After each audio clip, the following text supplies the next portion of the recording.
and big numbers have been reeled out. 18.5 million out of school children, with 1 out of 3 of Nigerian child is out of school. A big concern we've raised this morning. We'll be speaking with Dr.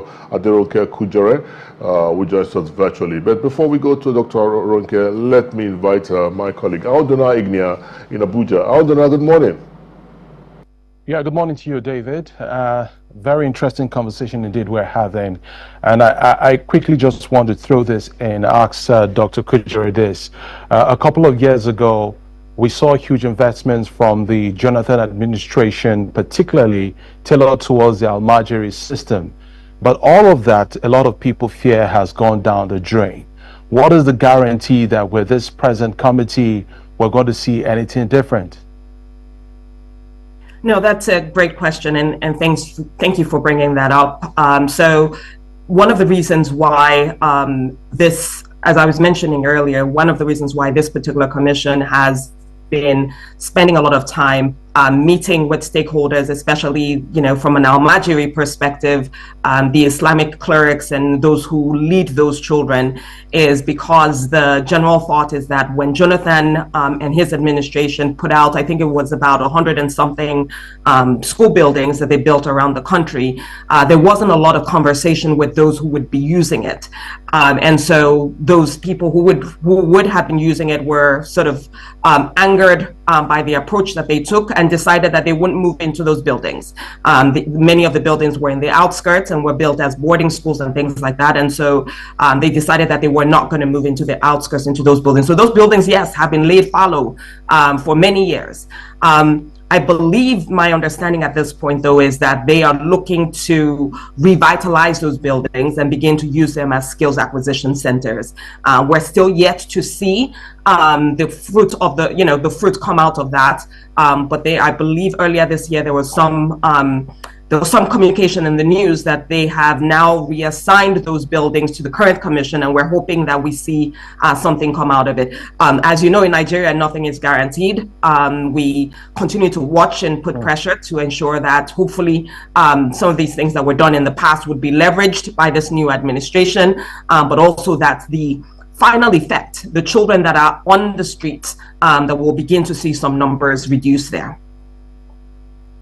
Part of my skepticism, Doctor, it almost sounds as though when certain things, when we talk about this whole concept of carrying people along or consulting them, it's just a recipe for being all political and all of that.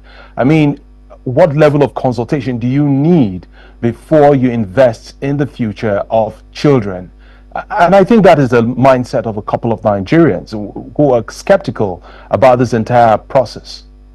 Sure, I think there are two parts to it, and we have to sort of understand those two parts a little differently because they're very different. When you think about out-of-school children, just children that are, 6 through high school, that are just roaming the streets, and the reason why they're out of school is because their parents cannot afford schools, or there's insecurity, or there are other barriers to them, or there's no availability in the schools in their local areas. That's a different story. With those, basically, we just need to identify them and get them into the school buildings or build new school buildings. So those are easier to tackle. The second set of people is this group of Almajiris. Technically, they are not out of school because they do go into some establishment to receive Islamic education. The reason why that's a little different and that requires some stakeholder involvement is because they have their own systems. And unless you can get their buy-in, they will not move from where they are. When religion is, involved, it's a little bit of a tricky and a difficult thing when people are religiously convicted. And so I believe a lot of the stakeholder involvement has to do with the Almajiris and making sure that the Islamic leaders are on board with providing skills to those children, to providing English language education to those children, and making sure that they are not a target for terrorist activity. The out-of-school children are a little different. So I think we have to make sure that we have the right things in place to solve the problem on both ends. Let's take it back to you. Let's take it one at a time. You've identified two different sets of concerns here, two different sets of concerns. Let's take the other one, the later one, that borders on the Almajiris. And I'm asking, what kind of consultation should we be having on the Almajiris? I mean, I will be looking at the issues around childbearing. I'll be looking at the issues around religious beliefs and all of that. These are key, and you know how tough this could be when we're looking at religious concerns around this form of education. It could be a huge challenge. So, Dr. Ronke, help us understand how we can tailor this consultation and conversation. Sure. So I think when it comes to the Almajiris, I think it's important to know, I think you have stated there's religion involved, and it's a little bit of a complicated space. The reason why stakeholder engagement or stakeholder involvement is important is because of the religion and the complexity around it. You have to look at the people that you are trying to convince, first of all, that Western education is valuable, that having skills are valuable, and figure out how do we ensure that they understand the problem that we have. Because we can have a problem. If they don't see it as a problem, then they don't need to change. So first of all, you have to have conversations with them. It's part of the art of negotiation. You don't come to someone's table or someone's house and force them with a strong hand to do something that you want them to do. They will rebel. And so what you want to do is you want to start off with a conversation, helping them understand the issue that you are seeing, the issue to their people, and how you can help them overcome that issue. Because they do have issues. Many of the Almajiri children that we see on the streets are being abused, they're being molested, they're ending up in the hands of the wrong people, and their leaders are not happy with this, right? So you have to first of all tackle it from that perspective. Come up with a shared understanding. We all do not like, I think we can come to that shared understanding. After you come to that shared understanding, then you offer them something that is valuable to them, which is what they're doing now. They are offering them skills training so that if they come into these centers and get skills training on how to, whether it's woodworking or carpentry or, electrical, help them understand and see how they can use those skills to build a life for themselves. And so then you're on the same page. But I'll tell you, anywhere in the world, if you go to them straight up and say, oh, we want to stop you from having children, or we want to stop you from anything that is naturally believed to be their right and something that's related to their religion, they will push back against you. So I think it's important to begin to look at each other, first of all, as humans, to begin to look at each other as brothers and sisters and have conversations so that we can have a shared understanding on what the issues are and how we can work together to solve these problems. And that's where the conversation around skills training and basic English education is important, because if they cannot communicate in the national language in Nigeria, we have a big problem. All right, Doctor, I have a quick question. Doctor, a quick question. Pardon me, I'm still, it may seem like I'm treading on the path of skepticism here, but then I feel like just recently I realized that when a system is broken and not functioning effectively, it may seem like there are people who benefit from such a system. And this has gone on for years on ending. Why should the state hinge the success of a child on a few individuals who perhaps would, in your words, would revolt because they were not consulted? I mean, the Constitution allows that children should get an education, regardless. I'm talking at federal level and the state level as well. So if education and basic life amenities is the human right of every individual and of course the children, why do you need to have stakeholders agree or disagree with you before these children get the education they need? Talking about Almajiri and out of school children in this case. Sure. No. So first of all, I have to agree with you and appreciate the fact that you have some skepticism because I started with it. I still have some, but we have to continue to charge forward in a positive way in order to reach the goals that we want to reach. The reason why we cannot as a nation use a heavy hand right now is because we're not in a military regime. That's number one. The second reason why is because you have a large population. Actually, the number of Almajiris that we have, that they've accounted for at this point is about 30 million.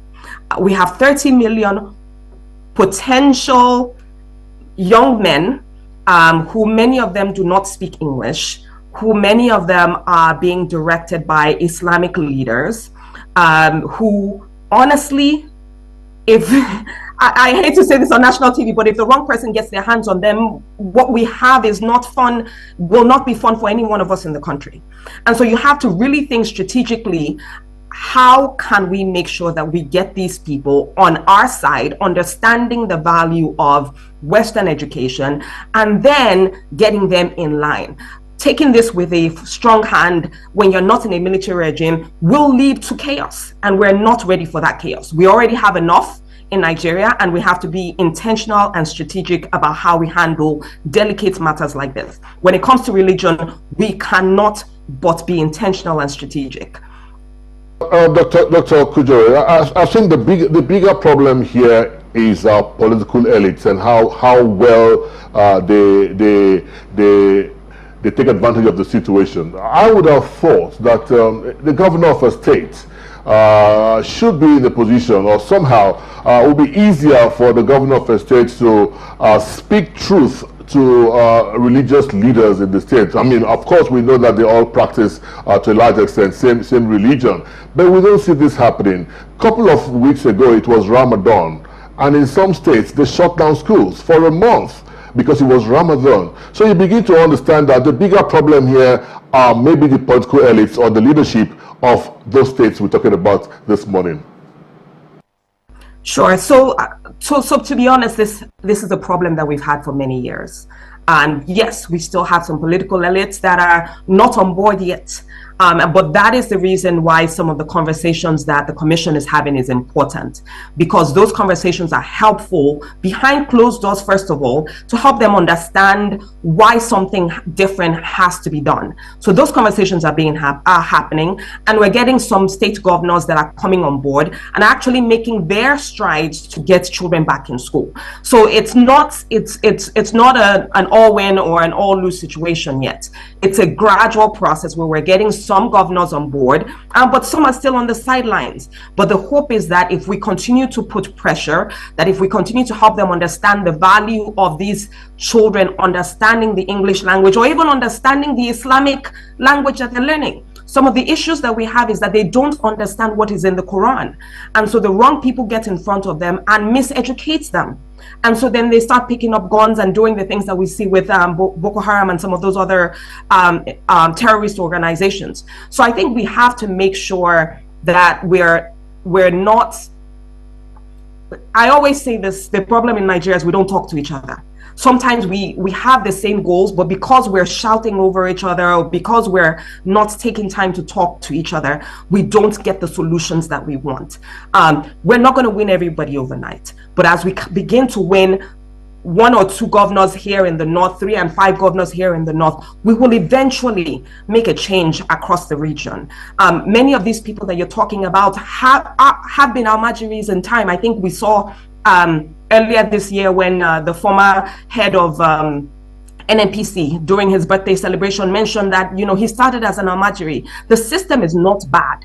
The system has issues that need reform. They need to be able to learn how to speak English. They need to learn how to understand the Quran that they are chanting, so that they do not that they are not taken advantage of. And they need to get skills. Many of these children are hardworking children. But if we get the right things to them, we'll be able to turn them into productive citizens. But it's not going to happen overnight. We need time. But hopefully with a gradual process, we can get there.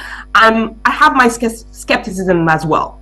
But I believe that if we continue to work together to apply pressure, then at least we're at the table and we can continue.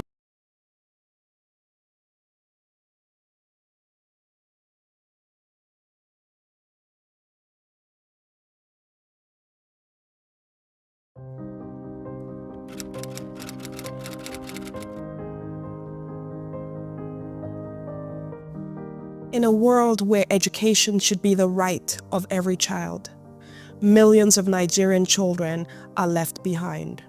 In villages across Nigeria and those rural areas, many children's futures are left uncertain. The United Nations Sustainable Development Goal number 4 is fighting for equitable access to education for all children. Today I speak not for myself, but for the millions of Nigerian children whose dreams are fading because of the lack of access to the one thing that can change their lives: education. Every child is born with dreams in their eyes and an equal potential in their hearts. But for far too many of our children, those dreams are slipping away.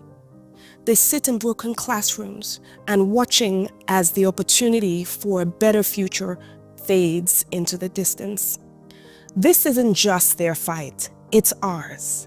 Because every child without an education represents a nation that is robbed of its brightest future. Every out-of-school child, every Almajiri roaming the streets, every girl that is forced to trade her books for marriage or labor represents a promise that we have failed to keep as a country. Across the world, nations have thrived by making education their priority.